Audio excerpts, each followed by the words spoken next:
2018 жылы танысқанбыз. ВКонтактеден жазып өзі бүкіл суреттеріме лайк басып, сондай болған. Мен ол кезде оның үйленгендігі туралы ешқандай бала шағасы бар екендігін білген жоқпын. Боксшы екенін де білген жоқпын. Себебі ВКонтактеде ол ешқандай ондай ақпарат жоқ. Статус деген кезде ол жерде үйленбеген туралы жазылып тұр. Содан кейін мен онымен жай ғана сөйлескен, басқа ешқандай ойым болмаған. Көзбе-көз сол маған жазып бастады. Шамамен февраль айында, ақпан айының басында жазып бастады. Ақпан айының ортасында кездескенбіз. Ол кезде мен жанында құрбым болды. Группаласым. 2018 жылы студент болатын мен. Сол құрбым екеуміз бірге барғанбыз. Себебі мен жалғыз жүрмеймін ондай жерлерге. Жанында көптеген адамдар болды, солай сол кезде кездескенбіз. Сол кезде кездесіп танысқан едік. Тығыз қарым-қатынас сол ақпан айынан кейін бір ай бойы маған жазып жүрді. Айтты, сен пәк қызсың, тазасың, мен барлығын білем. Дегенмен сен маған адам ретінде қатты ұнайсың, сенімен кездескім келеді. Сосын мен айтты, мен сізбен кездесе алмаймын. Одан кейін білдім. Осылай сіз үйленген адам екенсіз, мен сізбен кездесе алмаймын деген кезде жоқ деді. Жоқ, мен үйленген болсам да сен маған ұнап тұрсың. Қарындасым ретінде мен саған ағалық, қамқорлық ретінде саған ешқандай жамандық ойламаймын деді. Осылай деді. Содан кейін 2018 жылы ғой, сол бір айдың ішінде күн сайын жаза берді. Бір айдан кейін сол бірінші кездескенге мен маған былай жазды, мен апам, әкесінің анасы хал үстінде жатыр екен. Соған бір көріп кетсең, халімізді білсең, жақсы болар еді деп бір адрес жіберді.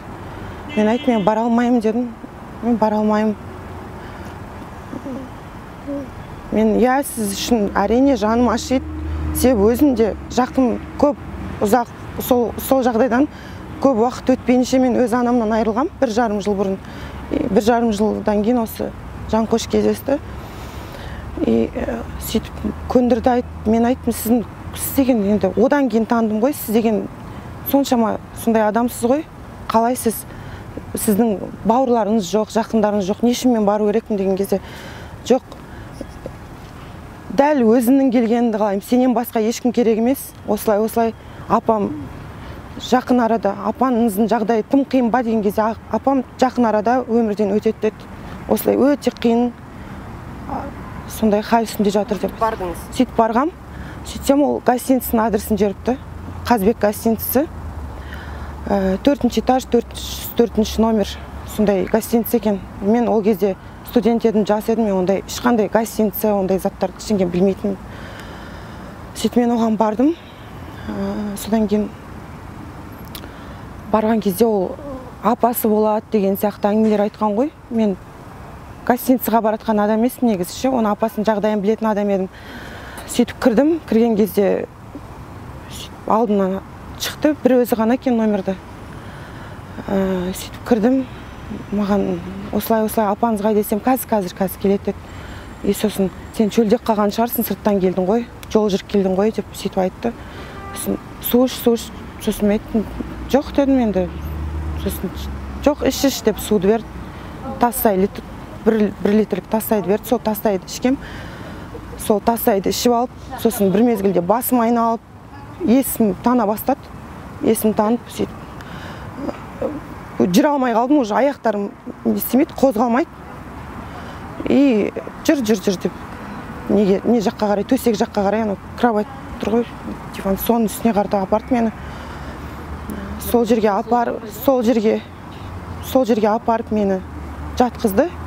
Кел, сен басын айналып кетті ғой, жатсыршы, сен уайымдап кеттің ғой, анау-мынау. Жарайды, мен сен үшін жаным ашиды, көмектесем, не болды, анау-мынау деп сөйтіп. Сол кезден бастап мен жаттым, уже жартылай есім білем, жартылай білмеймін, нақты сондай болып жатыр ғой, бұлдыр.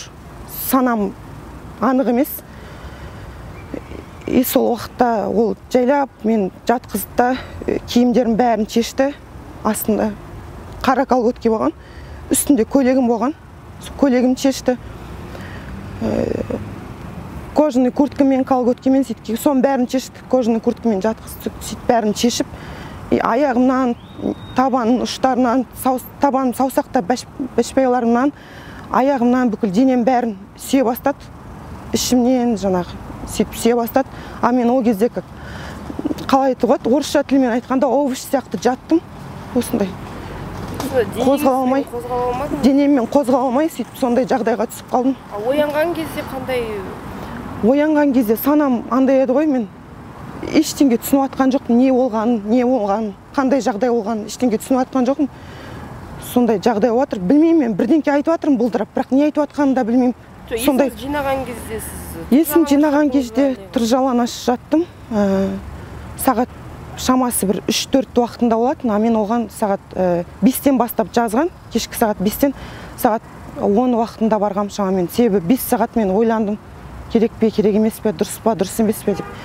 Енді несі апам ауырып жатыр дегеннен кейін жаным ашып, мен өзім сондай травмада, сондай состояниеда болғаннан кейін мен есіңіз жиған кезде Жанқоштан сұрадыңыз ба, не болды? Жанқоштан сұрағым, не болып, мен неге былай жатырмын деп сөйтіп сұрағам. И ол айтты, жоқ, түк болған жоқ, сен осылай. Сонда сол кезде зорлады? Сол кезде, сол ісін жасапты. Одан кейін ол сол душқа кіріп кетті. Сосын душқа кірген кезде, телефоны бар ғой, айфон болатын ол кезде. Телефонына Ботақан деген жүрекпен қайта звонок келе бастады. Сол таңғы 3:30-4 уақыты. Сол Ботақаннан қайта звонок келе батты. Сөйтіп Жанқош душтан шықты. Душтан шығып, сосын айтты, осылай, енді зорладың деген кезде, жоқ деді, сен өзің мен жақсы көресің ғой, мен артымнан сонша қыздар жүреді, мен барлығы жақсы көреді, сен өзің не істейсің ғой деді. Сосын содан кейін айтты, мен жоқ дедім, мен сізге қазір арыз жазам, осылай деп айтқам, сіз деп сөйлейтін мен. Сосын айтты, одан кейін уже басқаша сөйлей бастады ғой.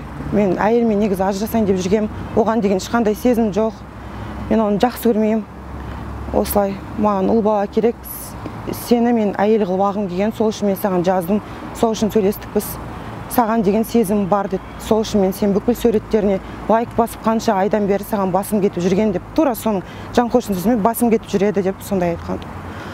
И солай, сол сөздерінен кейін енді әйелінің хабарласқанын, сендіңіз, бірақ одан кейін жазып жүрген кезде сенің әйелің бар ғой деп айттыңыз ба оған? Әйелім бар ғой деген соң бәрін айттым, сообщениялар бар. Әйелім бар ғой айттым, қалай осылай сіздің ар-намысыңыз осындай затқа барды, сіз намаз оқисыз ғой дедім, сіз Меккеге барып жүрсіз, қызыңыз бар, әйеліңіз бар адамсыз ғой, не үшін маған олай істедіңіз десем, мен сені жақсы көрдім, саған басым кетті дейді. Әлі де ұнатам, сезім сөнбейді саған деп, үйленгім келеді деп. 18 жылдан кейін осы алдың күні болып тұр ма жағдай, әлде? Оған дейін де қанша уақыттан бері ол менің артынан андуылдап, осылай Ақтауға кетсем, Ақтауға кетіп қалғам, осы Алматыдағы жағдайдың бәрін ұмытайыншы, жаңа өмір бастайыншы деп Ақтауға кеткем, сол жақта жүрсем де артынан іздеп келеді. Қай жаққа, Астанаға кетсем, Астанаға барады. Қай жақта жүрсем де менің артымнан іздеп келіп жүрді. Бірақ не үшін екен, солай 6 жыл бойы менің бүкіл жастығымды, өмірімді, қыздығымды, барлығын, пәктігімді бәрін құртып, осындай жағдайға жеткізді. 18 жылдан бері, онан кейін сіз заявление жазғаныңыз. Қараңыз, қазір сұрақ қойыңызшы, Анару. Сіз заявление жазған жоқсыз, 2018 жылы зорланды. Кешірдіңіз, ол кісі, сендіңіз, жарайды дедіңіз, енді атағы бар боксшы деп атағын неған шығарсыз. Бірақ 18 жылдан кейін орталарыңызда төсектес қатынас болды ма, әлде сіз? Төсектес қатынас сол әрдайым мен артымнан қайғалаған, мен айтып отырмын ғой сізге. Депрессия жағдайы болды, содан кейін осы қыздығымды алғаннан кейін мен 20 күн бойы кіндік шешемнің үйінде тұратын боламын. Кіндік шешемнен сұрасаңыздар, ол өзі де айтып бере алады. 20 күн бойы төсек тартып үйден шықпай, 20 күн бойы үйде жатып қалған едім. Бір апта бойы төсек тартып қалдым, 20 күн бойы үйден шықпай қойдым, себебі мен өз-өзімді кінәладым. Мен не істеп қойдым? Не үшін бардым ол жерге? Осылай не үшін істедім деп ше, өзім жасаған сол қадамым үшін қанша рет не істедім? Жаңа өкіндім. 18 жылдан 24 жылға дейін қанша рет төсек қатынасы болды? Біраз болды ма әлде? Саусақпен санарлық па? Біраз болды. Сіз өзіңіз оған келістіңіз? Өзім келіспедім. Ол әрдайым мен артынан іздеп аңдып, сондай. Жоқ, төсекке сіз онан кейінгілерін өзіңіз келістіңіз ғой енді, жақсы көрдіңіз. Біріншісінен кейін, орта жағында ол себебі маған айтты ғой. Мен саған үйленемін, мен сені жақсы көремін, осылай деп сондай айтқаннан кейін мен. Ал енді соңғы рет қалай болды? Соңғы рет неге заявление жаздыңыз? Не түрткі болды? Соңғы рет заявление жазуыма, ол тағы да мен Алматыда екенін білген, мен жаңағы таныс құрбыларымнан ба кімнен екенін білмеймін. Сөйтіп маған жаңағы сәлем, қалайсың, мен сені сағындым, осылай деп хабарлама жазып, хабарласып, мен сені көргім келіп тұр деп адресін сұрады. Сосын мен айттым, мен сізбен көрісе алмаймын дедім, сіз үйленгенсіз, осылай деп жағдайды айттым. Сосын ол маған айтты, мен әйелмен ажырасқым келіп жатыр, біздің ара қатынасымыз өте нашар деп. 3 қыз туды, 1 ұл туа алмады, сенің ұл туып бергенді қалаймын, сендей адамнан, сендей ұрпақтан балалы болғанды қалаймын деп сөйтіп айтты. Одан кейін енді мен оны бәрібір сол оқиғадан кейін сезім оянды, енді сондай болды ғой жағдай. Содан кейін мен жарайды деп оған мекен жайымды жібердім. Ол келді. Қай күні? 12 күні түнде келген. Сол түнгі сағат. 12 август, 12 август, осы 12 августта келген. Сөйтіп, мен олған жаңағы өзімнің сезімдерімді, ішімдегі жан дүниеге болып жатқан заттарды, жанымның қиналып жатқандығын, анам туралы, мен анамның сөзін сондай, анамның қандай адам екенін өлең бар бір. Осыдан мен анам ақын болатын, Бақыт қыз Ақмаржан Таубаева, мүшәйрасы болатын, осыдан 1 жыл бұрын ақындар жыр мүшәйрасы болған. Сол кезде бірнеше облыс бойынша, республика бойынша аттар шыққан бірнеше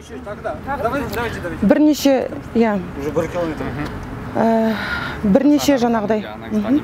Сол адамдар не істеген, сол өлеңді оқып мен, сол анам шығарған менің атынан аспанға хат, Анарудың монологы деп. Сол өлеңді шығарған, сол заттарды мен көрсеттім, мен өзім шынайы жүрегімде болып жатқан затты айттым, мен өмірімді құрттым ғой дедім. Енді 7 жылдай уақыт болды ғой мен осылай жүргеніме. Мен қанша адамдар сөз айтқан, қанша адам үйленгісі келді, бәріне мен өзім өтірік айта алмайтын адаммын дедім. Сондай болғаннан кейін мен ешбір адамға үйтіп тұрмысқа шығып, олай жасағым келмеді деп айтам. Себебі сен мен айттым, сен мен жан жүрегіме өте қатты дақ салдың. Осындай деген кезде больница жаттым. Содан кейін басталып кетті. Ол келе салысымен жабысып уже үстін бәрін шешіп, мен денемді шешіндірмекші болды. Денем шешіндірмекші болды. Қарсы мен айттым, Жанқош, біз сөйлесуге келдік, мына жерде әңгіме болу керек дедім. Не үшін сен маған тап салып жабысып жатсың дедім. Мен әңгіме айттым, жағдайды айтқым келіп жатыр. Мен өмірден өткен киімді қарсыластым, қарсыластым мына жерден нелер қалған ғой. Сол қарсыласып бәрін естедім. Сонымен бірақ ол өз дегенде тұрып, сол жыныстық қатынасқа түсіп жаңағыдай мені. Ол қалай болды, сізді күшпен ұстады ма? Күшпен ұстап, жаңағыдай кәдімгідей қысып тұрып, қылқындырып, мойымнан ұстап тұрып, шашымыздан тартып. Тамыздың 12-сі сол, Тамыздың 12-сі сол басталған. Ал бәрі болғаннан кейін ол кісі бұрылып қайтып кетті ма әлде? Жоқ, бұрылып қайтқысы келген жоқ, ол отырды. 19-ы жаздыңыз заявление? Мен біраз күн ойландым, себебі ол маған айтып кеткен. Мен сені жақсы көремін, мен ажырасамын деп тағы да сендірген. Ол мені әрі қарта жаңағыдай сөздерін тыңдамай, басқа жерлерден жаңағыдай қалай айтсам екен. Жаңағы сізді зорлап болды ғой. Содан кейін сіз не істедіңіз? Бір айғайладыңыз ба, болмаса сізді айғалағам, үйдің ішінде айғалағам, айғалап тиіспе деп маған сөйтіп не істегем. Тамыздың 19-ы заявление жазылды, Тамыздың 19 күні жазылды, полицияны шақырдым, жаздым. Оған деме төсек тартып, депрессия болып жатып қалғам. Ол күні басталды ма сіз 19 күні? Ол кезде Жанқош болмады үйде? Жоқ, Жанқош болмаған, сол 13-ші ғой, 13. 7 күн өтіп, 19 күні жазғам. Себебі түсініксіз отыр әңгіме. Сосын биттікші, басын жинақтап айтыңызшы, соңғы оқиғаға қатысты. 7 жыл бойы арағаш болған түсіндік. 6 күннен кейін ғой, 6 күннен кейін. Енді осы соңғы әңгімені айтыңызшы, именно заявление қазір түсіріп тұр ғой, по факту қазір тергеу басталып жатыр. 19 күн. Енді соның басын айтыңыз, 12-сі күні осылай келген Жанқош мысалы, бас залда үйісті бүйтті, и мен кейін жатқан соң 19 күн. Солай емес пе, дело бойынша оқиға солай болды? Сіз кейін 19 күн жазып тұрсыз, кейін шешімге келдіңіз сондай заявление жазуға. Полиция шақырдыңыз, сіз заявление жаздық, енді қазір соның үстінен заявление шешімге келу себебім, мен оған дейін де сондай шешім туралы мен оған қанша рет айттым. Ол маған қанша рет мен әйелмен ажырасам. Бір жолы үзем деп жаздыңыз ғой, иә? Бір жолы үзем, болды, барлығы бітті дедім. Айтыңызшы, бағана 12 тамыздан бастап сол күні басталды. 12-сі 13-ші. И ол кеткісі келген жоқ, мен қасында болды. И мен өте қатты көңілгем түсті. Бірақ мен оны енді жамандыққа қимаймын ғой. Сонша жылдан бері енді араласып келген адам, сонша менің өмірімнің барлығының мәні, бүкіл мағынасы сол адаммен өтті.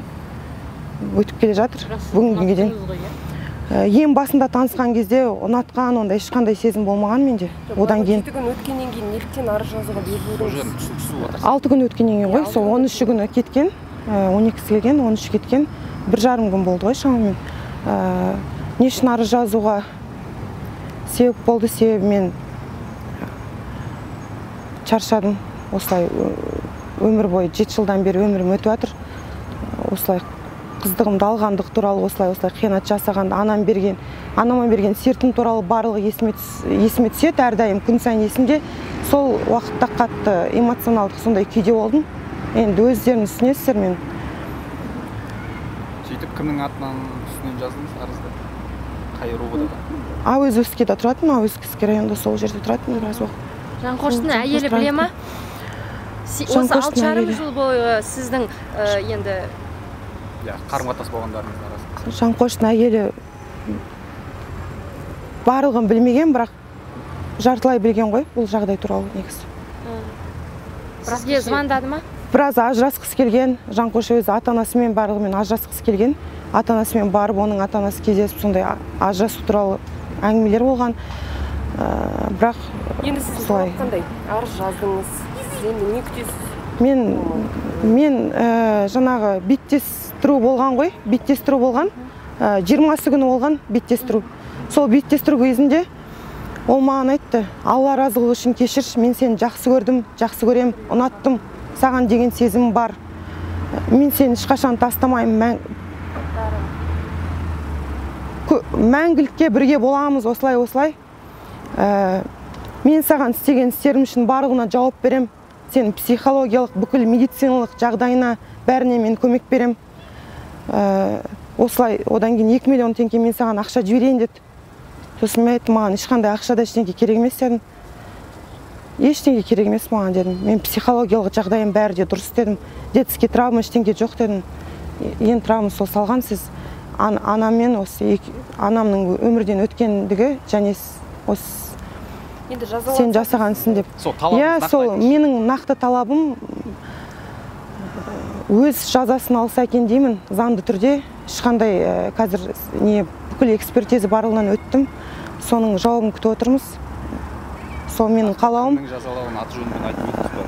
Тұраров Жанқош Жасұланұлының жаңағыдай өз жазасын алып, заңды түрде өз ісі үшін, өз ісін өз мойнымен көтергенін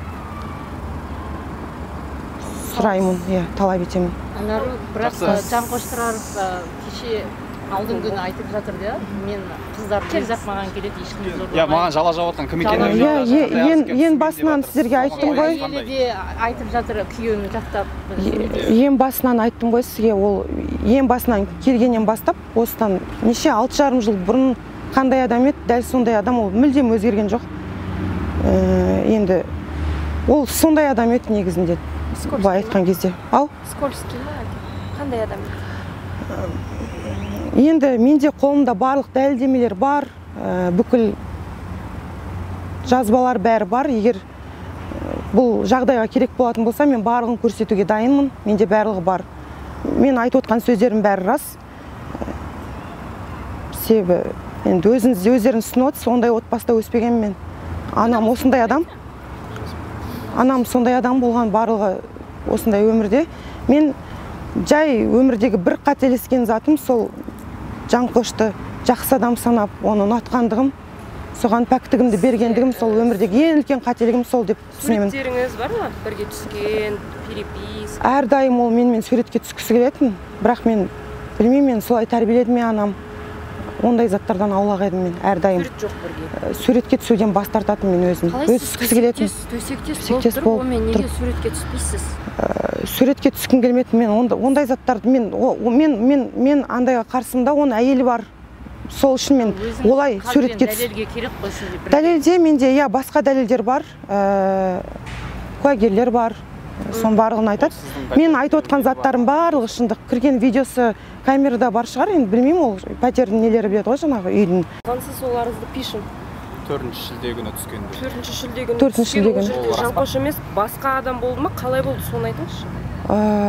Ол жағдай болған. Қашан болды? Ол жағдай сол жаңағы 4-ші күні арыз түскен уақытта сол күні болған. Менің ойым бойынша осы жағдайдың барлығына Жанқоштың қатысы бар деп түсінемін. Себебі сондай ойым бар менің. Сондай ойым бар, солай түсінемін. Себебі ол менің артымнан Ақтауға кетсем де қалмай кетті, Грузияға кетсе де Грузияға шақырып, мен Грузиядамын келші деп сөйтіп жүрді. Ол кездегі заявление жазғанда. Қонаевқа сіз бара жаттыңыз ба, келе жаттыңыз ба Қонаевтан, соны айтыңызшы. Сол оқиғаны айтайықшы, өйткені ол жерде полицияда комментарий берген, күдіктілерді ұстап алды дейді ол жерде. Иә, Қонаевтан мен басқа адамдар ма түсінбедім. сол менің ойымша сол Жанқоштың қатынасы бар сияқты сол жағдайға. Жанқош емес, енді солай ойладым мен, сондай бір ойларым бар енді. Қонаевқа бара жаттыңыз ба, әлде қайтып келе жаттыңыз ба? Жоқ, Қонаевтан қайтып үй жаққа қарай баратқам. Қай жерден шығып едіңіз? Сол Қонаев қаласында болғам, құрбыммен кездескенбіз, құрбым екеуміз ресторанда тамақ ішіп отырғанбыз. Содан кейін мен жоқ, мен ішімдік көп жалпы ондай ішпеймін, ішімдікке ондай жоқпын. Сол күні бір коктейль ғана ішкем. Коктейль, пена колада деген коктейль ғана бір стакан ішкем. Бірақ ешқандай есімнен танған жоқпын, масайған жоқпын. Жай ғана үйіме кетіп баратқан адам едім ғой. Көлікті сіз жолдың бойында тұрып тоқтаттыңыз? Жолдың бойында тоқтаттым, себебі телефоным өшіп қалған еді ғой. Сол үшін жолдың бойына тоқтаттым. Отырдыңыз, ол жерде бір ғана жүргізуші. Подругам айтты, кетпе, қал, қайыққа баратсың деді. Мен айттым, мен үйге барғым келіп жатырмын дедім. Түн ба? Сол түнгі уақыт. Енді ары қарта түнгі уақыт дегенде сол ресторанға барғам ғой. Құрбыммен отырғам ресторанда.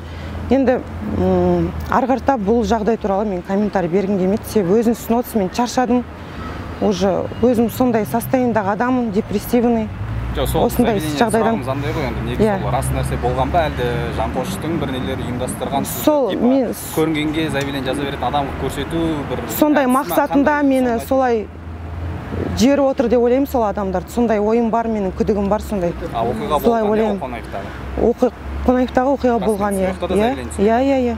Ондай болған. Көлік жүргізушісі зорлады ма сонда? Көлік жүргізушісі дегенде, сол көлік жүргізіп отқан. Қалай болды? Ол жолдан тоқтады ма, әлде қалай болды? Сол жағдай туралы мен қазір ақпарат бергім келмейді. Өте шаршап отырмын, эмоционалды. Жағдайым жай-күйім өте қиын. Егер қажет болса басқа уақытта. Себебі бұл оқиға Жанқоштың оқиғасына негізі қатынасы жоқ оқиға, бірақ мен күдігім бар сол Жанқоштың жіберген адамдары ма деген сондай ойдамын, күдіктімін сондай ой бар менде. Жақсы, Анархан бағанағы оқиға дәлдеп кетейікші, заявление жазғаныңызға соңғы маңызды сізге. 12 тамызда келді сіздің пәтеріңізге, өз аяғымен келді. Сіз оны шақырған жоқсыз? Жоқ, мен оны шақырған жоқпын. Өзі звондады, сообщение. Жоқ, енді біз сөйлесек дедік қой. Ол маған үйленейік деп жүрді. Ол менен сұрады. Мен оған, әңгіменің басын ашып алу үшін ғана мекен жайым жібердім әрине. Әңгіменің бас жайын мәнін білу үшін ғана мен оған шақырғам. Шақырдыңыз. Басқа жоқ. Можно, да? Да, можно, конечно.